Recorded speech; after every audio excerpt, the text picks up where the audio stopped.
ఆడు షాప్ పెట్టినాడు, నీకు ఇంకొక షాపు, నీకు ఒక కారు అని ఎట్లా తయారైతుందో ఒకే పాలు చెప్తాం.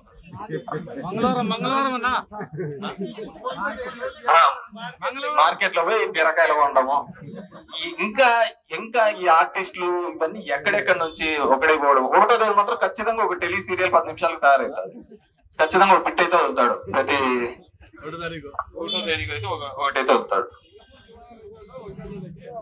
ఆ విధంగా ఇంకా ఈ కూటమి వచ్చాక హత్యలు, దాడులు, సరే అవి దాని గురించి మనం మాట్లాడకూడదు. ఎందుకంటే ఈ లెక్క చెప్పి మళ్ళీ మన లెక్క తగ్గించుకోకూడదు కదా.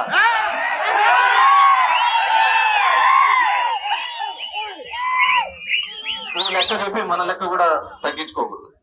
సో ఇవి కొద్ది మాటకి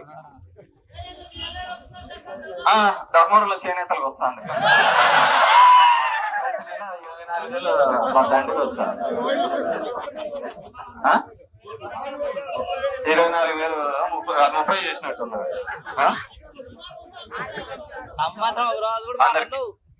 ఈ విధంగా మనల్ని చంద్రబాబు నాయుడు గారు, ముఖ్యంగా పవన్ కళ్యాణ్, ఆయన ఆవేశానికి అయితే అర్థం లేదు. ఆయన ఊడాలు, ఆయన కథ, అసలు 30,000 మంది మా వాలంటీర్లు ఎత్తపోయినారని చెప్పి ఇంతవరకు ముగ్గురిని చూపిలేకపోయారు.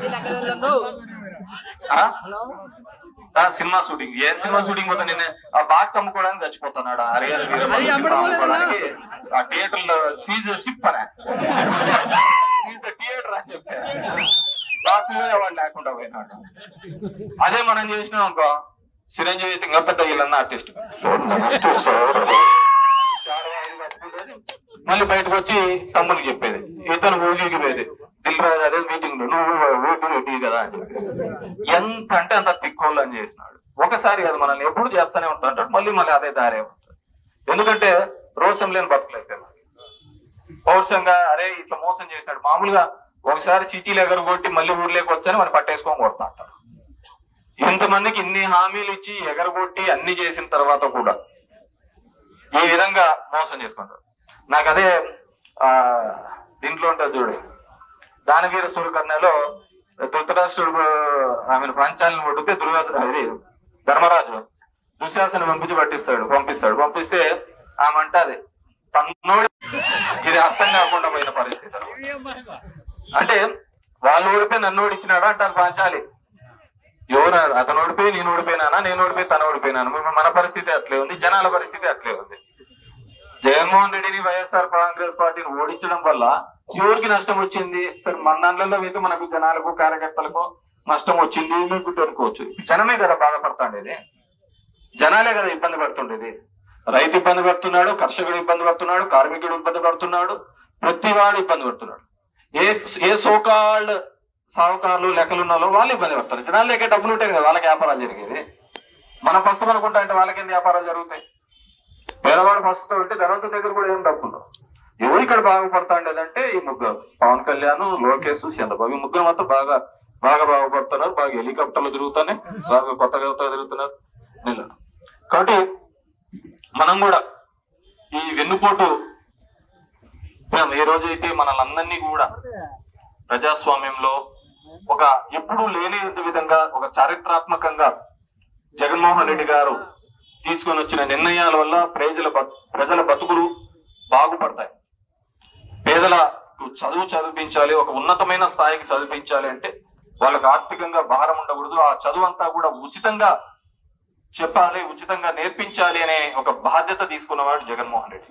కాబట్టి ఆ విధంగా తీసుకున్నారు. కాబట్టి ఆ విధంగా ఎంతో మంది ఈరోజు గ్రాడ్యుయేట్ గా పాస్ అయిపోయారు.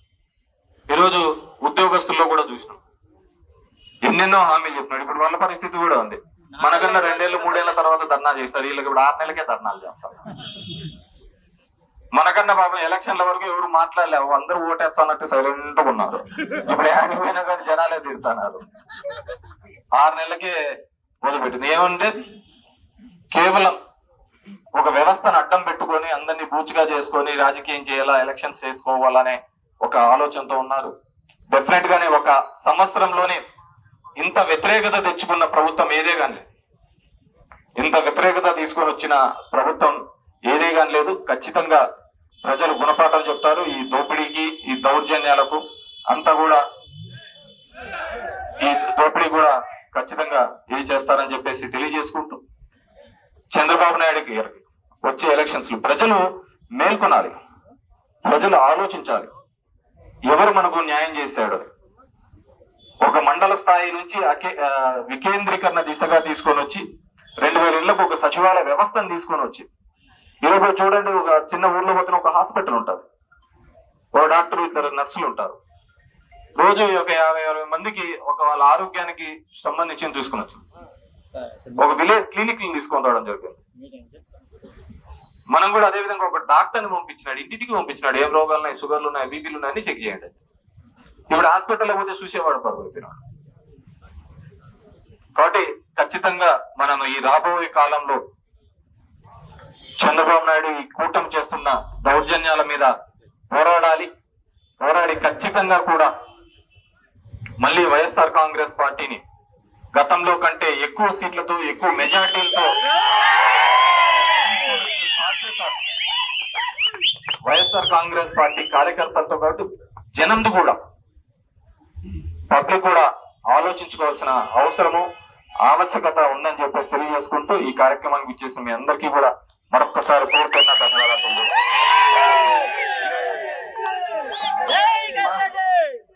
మా ఏమో వినతిపత్రం ఇవ్వాలంటున్నాడు.